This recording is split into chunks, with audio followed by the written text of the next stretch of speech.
కడుపు చించుకుంటే కాళ్ల మీద పడుతుందనేది మన నానుడి. నిజమే. అలాగే పొట్టను పెంచుకున్న తిప్పలు తప్పవన్నది నేటి చేదు నిజం. అందులోనూ బాణ పొట్టలతో సమస్యల బెడద మరింత ఎక్కువగా ఉంటోందని పరిశోధకులు సైతం చెప్తున్నారు. పొట్ట ముందుకు పొడుచుకొచ్చే కొద్దీ కీలకమైన గుండెకు సమస్యల ముప్పు బాగా పెరుగుతోన్నట్లు అనేక పరిశోధనల్లో వెల్లడవుతోంది. ఈ నేపథ్యంలో బాణ పొట్టతో గుండెకు ఎలా సమస్యలు పెరుగుతాయో, గుండెను ఆరోగ్యంగా ఉంచుకునేందుకు ఏం చేయాలో, ఎలాంటి జాగ్రత్తలు తీసుకోవాలో ఇప్పుడు తెలుసుకుందాం.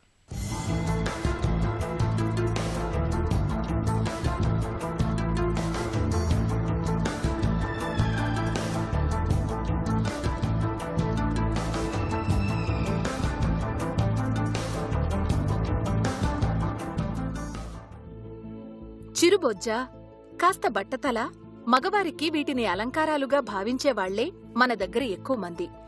అదేవిధంగా పెళ్లయ్యాక, పిల్లలు పుట్టాక ఆడవాళ్లు ఎంతో కొంత లావవడం, పొట్ట ముందుకు రావడం మామూలు పరిణామంగా భావిస్తాం.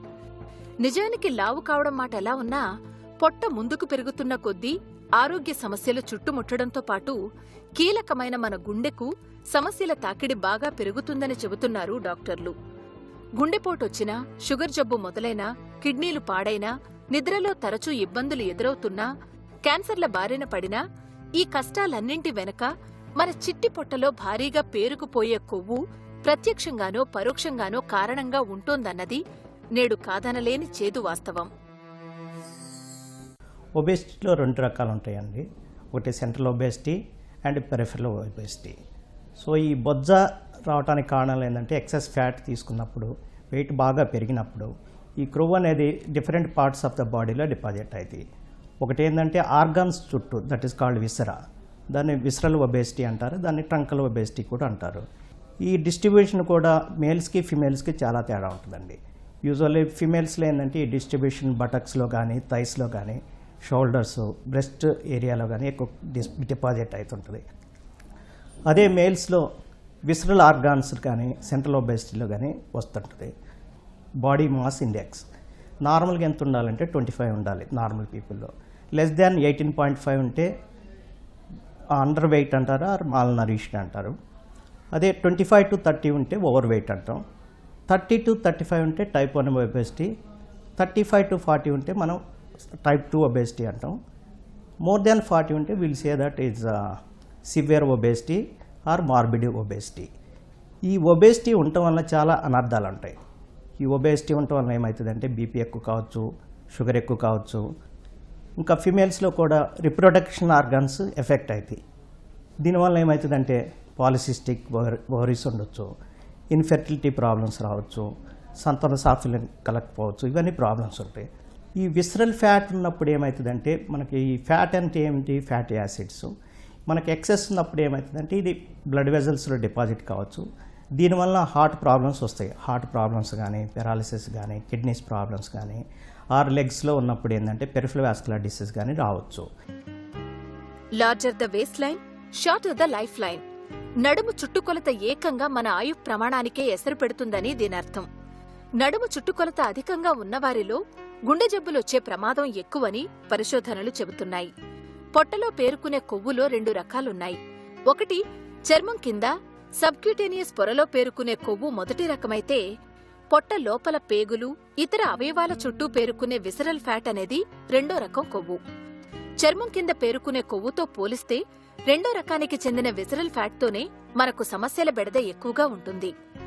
గుండె జబ్బులు రావడానికి, గుండెపోటు బారిన పడటానికి వెనక పొట్టలోపల అవయవాల చుట్టూ పేరుకున్న విసరల్ ఫ్యాట్ కూడా ఒక ప్రధాన కారణంగా ఉంటోందని డాక్టర్లు చెబుతున్నారు. ఓవర్ వెయిట్ ఉన్న వాళ్ళలో ఎక్సర్సైజ్ కెపాసిటీ తగ్గుతుంది. దానివల్ల ఏమవుతుందంటే ఈ ఓవర్ వెయిట్ వలన వాళ్ళకి ఆర్థరైటిస్ ఎర్లీ ఏజ్లో వచ్చే ఛాన్స్ బాగా ఉంటుంది. ఈ ఆర్థరైటిస్ వల్ల ఫ్యూచర్లో మళ్ళీ నీ రిప్లేస్మెంట్స్ అవి చేయాల్సిన అవసరం ఉంటుంది.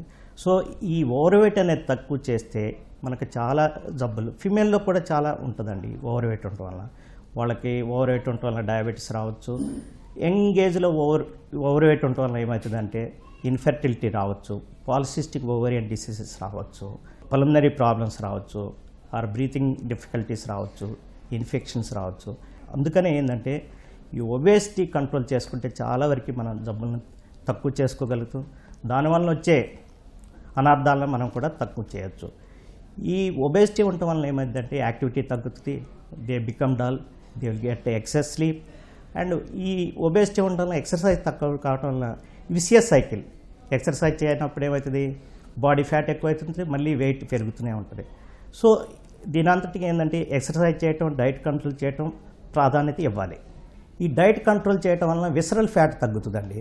అదే ఏంటంటే మనకి ఆర్గాన్ చుట్టూ పెరిగిపోయిన క్రొవ్వు ఉంటుంది చూసారు, అది తక్కువ చేస్తే దానివల్ల మనం తక్కువ అవుతుంది. వేరేజ్ ఎక్సర్సైజ్ వల్ల ఏంటంటే మజిల్ చుట్టూ ఉన్న ఫ్యాట్, థై చుట్టూ, బటక్ చుట్టూ ఉన్న ఫ్యాట్ తగ్గడానికి ఛాన్స్ ఉంటుంది. ఈ ఎక్సర్సైజ్ చేయటం వల్ల ఏమవుతుంది, గుడ్ కొలెస్ట్రాల్ కూడా పెరుగుతుంది. గుడ్ కొలెస్ట్రాల్ అంటే హెచ్డిఎల్ అంటారు. ఈ గుడ్ కొలెస్ట్రాల్ పెరగటం వల్ల ఏంటంటే మంచి అయ్యే ఛాన్స్ ఉంటుంది, లైక్ హార్ట్ అటాక్స్ని తక్కువ చేస్తుంది. ఈ ఎక్సర్సైజ్ అనేది చాలా ఇంపార్టెంట్. డైట్తో పాటు ఎక్సర్సైజ్ చేస్తే సెంట్రల్ ఒబేసిటీ ఆర్ ఒబేసిటీని మనం బొజ్జను తగ్గించుకునే ఛాన్స్ ఉంటుంది. కొన్ని అబ్డామినల్ ఎక్సర్సైజెస్ ఉంటాయి. ఏంటంటే మనకి ఒబేసిటీ ఉండటం వల్ల, బొజ్జు ఉండటం వల్ల ఏంటంటే హెర్నియాస్ రావచ్చు. ఈ ప్రాబ్లమ్స్ తక్కువ చేయడానికి ఏంటంటే అబ్డామినల్ మజిల్ స్ట్రెంథనింగ్ ఎక్సర్సైజ్ ఉంటుంది. దీనివల్ల కూడా విసరల్ ఫ్యాట్ తగ్గుతుంది, బొజ్జు తగ్గుతుంది. ఈ అబ్డామినల్ మజిల్ కూడా స్ట్రాంగ్ అయ్యి దానివల్ల వచ్చే అనార్థాలు తక్కువ చేసుకోవడానికి ఆస్కారం ఉంటుంది. బాణపొట్ట ముందుకు పొడుచుకుని వస్తున్నప్పుడు మనలో చాలా మంది పొట్టను తగ్గించుకోవడానికి లైపోసక్షన్కు వెళుతుంటారు. లైపో చేయించుకుంటే పొట్ట ఇట్టే తగ్గిపోతుందని, తిరిగి పొట్ట మామూలు స్థితికి వచ్చేస్తుందని నమ్ముతుంటారు. నిజానికి లైపో అనేది చర్మం కింద కొవ్వును తొలగించేందుకు మాత్రమే ఉపయోగపడుతుంది. పొట్టలోపల అవయవాల చుట్టూ ఉండే కొవ్వును తొలగించడానికి లైపోతో వీలు కాదు. ఇలాంటప్పుడు లైపో చేయించుకోవడం వల్ల ఎలాంటి ఉపయోగం ఉండదు. ఆహారపు అలవాట్లను మార్చుకోవడం, నిత్యం వ్యాయామం చేయడం వల్ల మాత్రమే మనం పొట్టను తగ్గించుకునే వీలుంది. ఆహార వ్యాయామాలతో కూడా ఫలితం లేనప్పుడు పొట్టకు కుట్టు వేయడం ద్వారా తినే ఆహార పరిమాణాన్ని తగ్గించే బేరియాట్రిక్ సర్జరీలను చేయించుకోవడం మేలు. ఒబేసిటీ ఉన్న వాళ్ళలో ఫస్ట్ మనకు ప్రాముఖ్యత ఏంటంటే ఎక్సర్సైజ్, డైట్తో కంట్రోల్ కానప్పుడు ఎడిక్వేట్ టైం ఇచ్చి ఈ ఒబేసిటీ కంట్రోల్ కావట్లేదు అన్న సిచ్యువేషన్స్లో అదర్ మెథడ్స్కి వెళ్ళాల్సి వస్తుందండి. అదర్ మెథడ్స్ చాలా ఉన్నాయి, లైక్ లైపోసక్షన్ ఉంది, బెరియాట్రిక్ సర్జరీ ఉంది, మల్టిపుల్ మెథడ్స్ ఉన్నాయి. లైపోసక్షన్ కూడా 1 సిట్టింగ్లో 2.5, 3.5 కేజెస్ కంటే ఎక్కువ తీయకూడదు. ఈ లైపోసక్షన్ వల్ల కూడా ప్రాబ్లమ్స్ ఉన్నాయండి. They may get the pulmonary embolism, infections రావచ్చు, స్కార్స్ ఫామ్ కావచ్చు, ఇవన్నీ ప్రాబ్లమ్స్ ఉంటాయి. దానివల్ల natural is always better. Natural methods like diet, exercise వలన కంట్రోల్ చేసుకొని చేయగలిగితే మంచిది. ఇంకొకటి ఏంటంటే morbid obesity, like more than 40 BMI ఉన్నవాళ్ళు కంపల్సరీగా, ఎందుకంటే వాళ్ళ హెల్త్ ఎఫెక్ట్స్, ఇల్ ఎఫెక్ట్స్ ఉంటాయి కాబట్టి వాళ్ళు ఐదర్ బెరియాట్రిక్ సర్జరీ కానీ లైపోసెక్షన్ కానీ చేసుకోవాల్సి. ఈ బెరియాట్రిక్ సర్జరీ అంటే ఏంటంటే గ్యాస్ట్రిక్ క్యావిటీని సైజ్ తక్కువ చేస్తారు. What ever food you take, the సెటైటీ ఇమీడియట్గా మనకి ఆకలి తీరిన ఫీలింగ్ వస్తుంది. దానివల్ల ఇంటేక్ తగ్గుతుంది, క్యాలరీస్ తగ్గుతుంది. 6 monthsలో they will leave around 10 to 20% off the body weight. Celebrities చాలామంది లైపోసక్షన్ తర్వాత బెరియాట్రిక్ సర్జరీ చేసుకున్న వాళ్ళు ఉన్నారు. దానికి ఇల్ ఎఫెక్ట్స్ ఉన్నాయి, మంచివి కూడా ఉన్నాయి. పేషెంట్ వాళ్ళు తర్వాత డాక్టర్ ఇద్దరు కూర్చొని ది బెనిఫిట్స్, రిస్క్స్ అన్నీ క్యాలిక్యులేట్ చేసుకుని కన్సెంట్ తీసుకొని చేయాల్సిన ప్రొసీజర్స్ ఇవన్నీ. గడ్డం పెరిగితే ఎంచక్కా కావాలనుకున్నప్పుడు షేవ్ చేసుకోవచ్చు. ప్రాణమిత్రుల్ని సైతం చిన్న మాటతో దూరం చేసుకోవచ్చు. కాని పెరిగిన పొట్టను మాత్రం ఒక పట్టాన తగ్గించుకోలేం. భారీ బొజ్జను కరిగించడానికి ఆహార వ్యాయామాల విషయంలో మొహమాటం చూపించకూడదు. కొవ్వు పదార్థాలకు, బేకరీ ఫుడ్స్కి, రెడీమేడ్ ఆహారాలకి దూరంగా ఉండి తీరాలి. ఇక పొట్టను తగ్గించే ప్రత్యేకమైన వ్యాయామాలేవీ లేవు. అయితే మొత్తం బరువును అదుపులో ఉంచి శరీరాన్ని ఆరోగ్యంగా ఉంచే నడక, జాగింగ్, ఈత వంటి వాటితో పాటు యోగాసనాల్ని సాధన చేయడం మేలు. మొత్తంగా ఇలా జీవనశైలిని క్రమబద్ధం చేసుకుంటే బొజ్జ క్రమంగా దానంతటదే తగ్గుతూ పోతుంది. చివరికి మన పొట్ట మామూలు స్థాయికి వచ్చేస్తుంది.